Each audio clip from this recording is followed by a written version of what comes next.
Olá, torcedor da Nação Tricolor, seja bem-vindo ao canal. Aqui você encontrará últimas notícias do Grêmio, de primeira mão. Você vai ficar por dentro de tudo o que acontece no time do Tricolor Gaúcho. Se inscreva no canal. O Luizito Soares, o atacante uruguaio, assinou com o Grêmio. E aí eu queria saber de vocês o seguinte: trata-se da maior contratação de um estrangeiro? E eu vou abrir para o futebol brasileiro. O cara quer complicar a gente, tá vendo? Ele quer. 2 de janeiro, começando o ano, já vi. Aí a notícia do nosso GE, né, com a venda de ingressos, que o Grêmio prepara um super esquema, uma apresentação na Arena, que vai ser para quarta-feira, né? Essa Arena a apresentação já está marcada para quarta-feira, com venda de ingressos e tudo mais. Mas eu quero saber de vocês, e aí? O que vocês acham? Posso ficar em cima do muro, assim, dar uma resposta bem... Essas perguntas se respondem com o tempo, né? Porque o Diego Forlan, por exemplo, que chegou para o Inter, ele chegou em 2012 como o melhor jogador da Copa de 2010. Eu acho que ele era mais novo do que o Soares é hoje. Era, deixa eu confirmar isso. O Forlan é de 79 ou de 80, então tinha mais, assim, em teoria tinha mais gasto que o Soares ainda tem hoje. E ele ficou poucos meses no Inter e não aconteceu no Inter, foi embora como uma decepção. Então, o Soares, pelo tamanho dele, né, o tamanho do personagem, ele inspira esse tipo de pergunta, mas respostas, acho que ainda não... Depende do que ele entregar com a camisa do Grêmio. Eu acho que é por aí mesmo.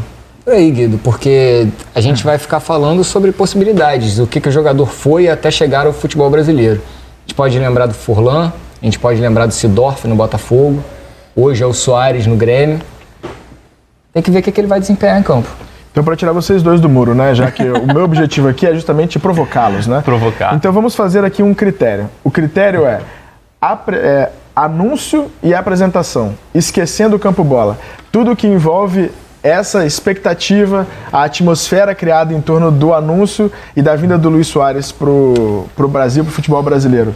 Isso mexe ou está mexendo mais, na opinião de vocês, do que algum outro estrangeiro, o Seedorf, o próprio Forlan? Eu posso responder para você, assim, tecnicamente eu acho que o Seedorf era melhor que o Luiz Soares. Tecnicamente, bola. Só que futebol não é só técnica. O Seedorf fazia parte de uma composição de um meio de campo, podia jogar em diversas posições. O Soares é homem de finalização e em determinado momento da vida dele, ele foi o melhor camisa 9 do futebol mundial. Ele só não ganhou uma bola de ouro porque tinha Cristiano Ronaldo e Messi. Verdade, mas o Soares, ele foi muito bom jogador em determinado momento da carreira no cenário mundial. Mas tecnicamente eu acho que o Seedorf era melhor que o Soares. Eu acho que ele conseguiu ser o único artilheiro de campeonato espanhol na era Cristiano Ronaldo e Messi. Quando ele estava no Barcelona. No Barcelona? É. Ah, é verdade, no Barcelona. Ele conseguiu ser. Nessa era foi o único que furou essa Messi, bolha. Neymar e Soares ali, né? O trio MSN. No Atlético ele chegou a ser artilheiro. Ele foi artilheiro do campeonato também e foi campeão. Ele, no Nacional, ele jogou, foi uma passagem boa pelo Nacional. Ele jogou 16 jogos em 3 meses, fez 8 gols. Não foi assim, né?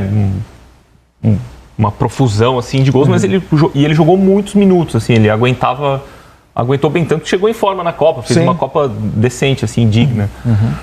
Mas o futebol brasileiro é outro nível, né, em relação ao futebol uruguaio. Jogar no Brasil é muito mais difícil, né? Então, tem questões físicas ali para saber se ele vai aguentar o ritmo do Brasil, as viagens muito mais longas, tal, tem... O detalhe é que o Grêmio, se a gente for pegar em termos de calendário... Mesmo sem ter competição internacional, o Grêmio, né? Isso é um desperdício, se você pensar ter o Soares e não ter a Libertadores para jogar, a Copa Sul-Americana e tal. Mas o contrato é de 2 anos, né? A minha questão com o Soares é mais do estilo de jogo do Renato Gaúcho, o Renato Portaluppi no comando do Grêmio. Né? E não só do Grêmio, mas dos times que o Renato Portaluppi dirigiu. Porque o 9, nos times do Renato, ele não é a última bola para o gol. O 9 é mais um apoio para os jogadores que entram numa linha de trás, para os jogadores de lado de campo e para o meia.